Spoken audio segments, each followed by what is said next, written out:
Also a few words on Professor O'Neill. So Professor O'Neill is an associate professor of communication at the University of Canberra's News and Media Research Centre. The centre is actually Australia's only specialist research centre dedicated to exploring news consumption, social and digital networks, and the legal, ethnical, and social impact of communication technologies. If I'm not mistaken, Professor Mathieu is currently co-developing new approaches to media literacy in the attention economy. And today, I believe he would like to share some fact-checking methods that he was developing for schools. Thank you. I will yield the floor to you then. Thank you. I'm trying to put up my slides, but I'm not very good with Google. This program, I don't use it very often, so can't see my, maybe I'll just, sorry, yep. So at the bottom, there's a few bottom right, you can press. Yeah, no, I know it, but I just can't see the slides that I want. Sorry about this. Or would you like to send me the link of your material so I can share it for you on my screen? I think I'll just talk to it. It's okay. Yeah, sure. Yeah, I'll just talk if that's okay. So, hi everybody. Thanks for inviting me. I'd like to acknowledge the Ngunnawal and Ngambri people, the traditional custodians of the land on which I sit. So, this is a project which is about trying to develop some fundamental, foundational fact-checking principles. So it has to be inclusive. It has to be as broad as possible and to include as many people as possible.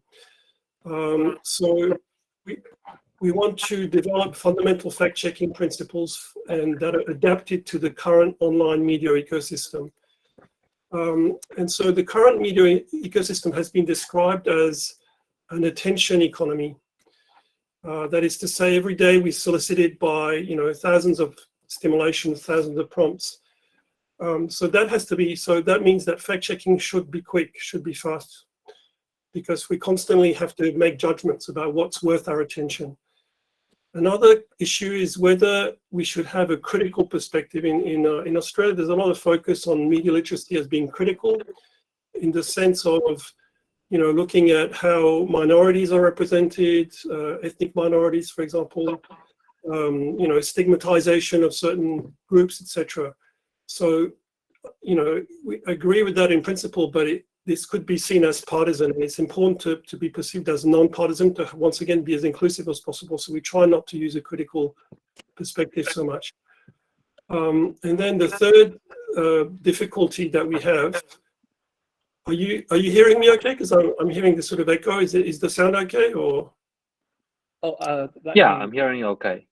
Yeah. Okay. Ask Jeff, would you mute? Yeah, but otherwise sounds okay. Thank you. Okay. Yeah. So there's a cultural issue as well. Is that we actually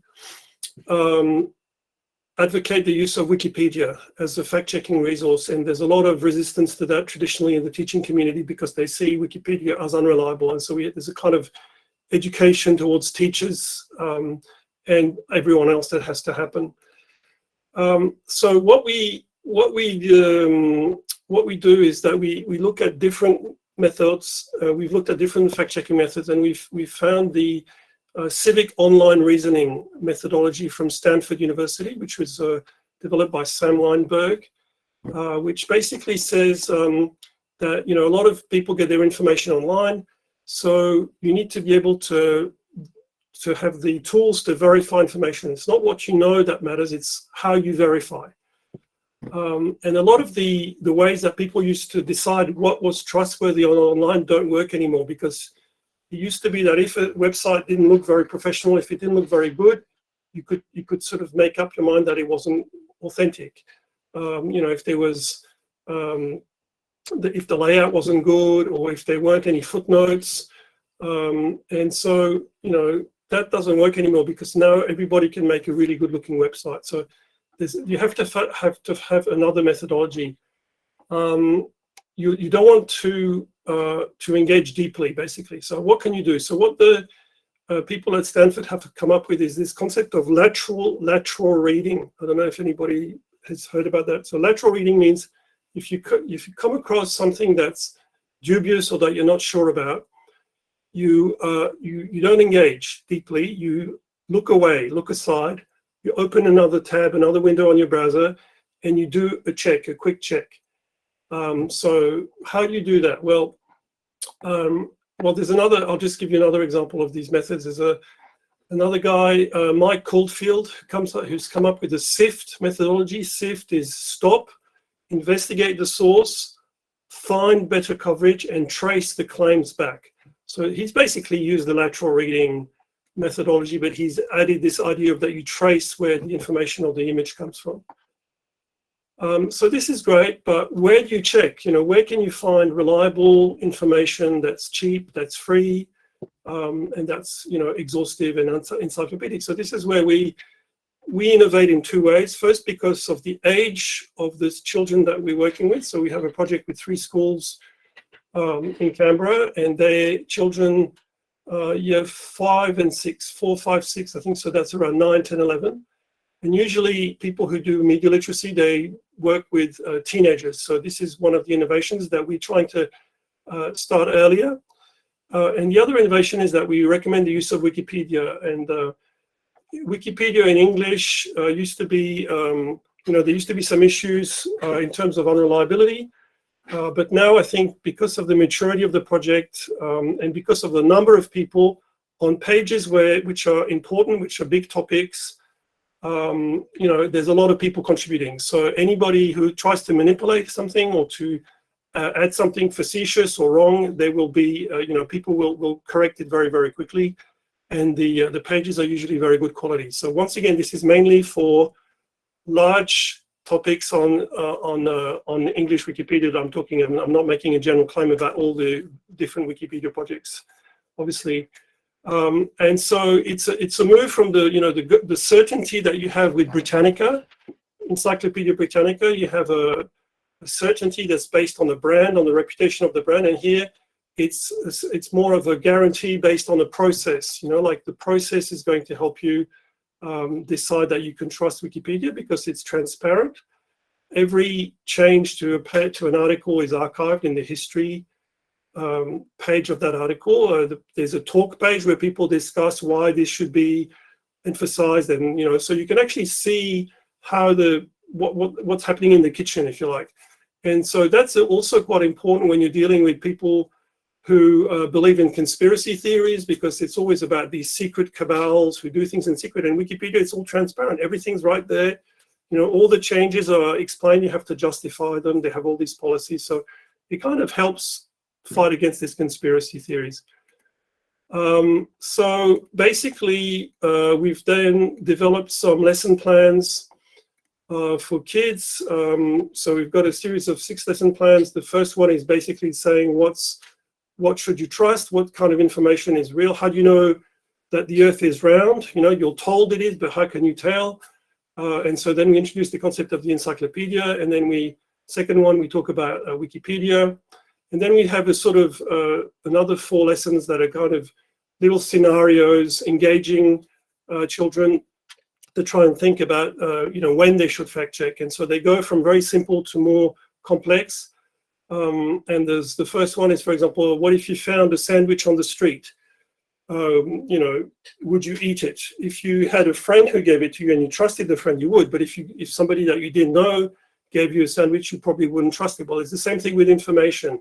Information that you don't know, if you're not sure, stop, open another window, do a quick check, look at the Wikipedia article. And there also has to be a little bit of education about, different Wikipedia articles. There's some good resources from the Wikimedia Foundation and Wikimedia Education. Like, does the article have a lot of references? Does it have a warning banner at the top? If it's got a warning banner, of course, then there's an issue with it. If it doesn't have any references, then those sorts of things you have to watch. You have to educate also about using Wikipedia, obviously. Another scenario is about ad hominem attacks, to the person attacks. So, sometimes you have fights with your friends, and that's okay because you know them and you can say sorry after. But why are people getting so mad online? Why are they insulting somebody they don't even know? If that seems a bit funny, then you should check. That sort of thing. And so it's kind of repetition, and we always finish in the same way. If you're not sure about something, stop and check. And then there's a couple others, like, for example, the red car fallacy. If you have a red car, suddenly you start seeing red cars everywhere. So you've never heard about something, and suddenly you see that information everywhere. So ubiquity of certain types of information, once again. And then the final one is called Garage Dragon, and it's based on a story by Carl Sagan, the astrophysicist, about a friend tells you he has a dragon in the garage. And you say, wow, that's great, I want to see it. And you go and, oh, it's not, there's nothing there. Well, it's an invisible dragon. Oh, okay. Well, let's, put some flour in the air so we can see it. Well, no, it's floating. So they keep shifting the boundaries. So it's about, how do you develop, when you see those sorts of narratives where the goalpost and the boundaries keep shifting, you should see that as an alert as well.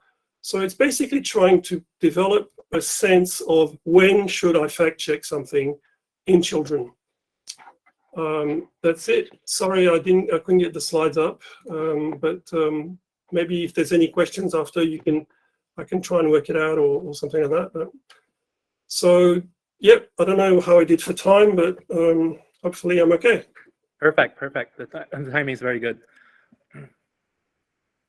Okay, then. Thank you, Professor Mathieu, again for your presentation. And now I think we can have like a 5 minutes break, just for everyone to grab a coffee, water, a cup of water, or just go to the bathroom. And we will be back in 5 minutes. Okay, at like in Taipei time, it's 1:55.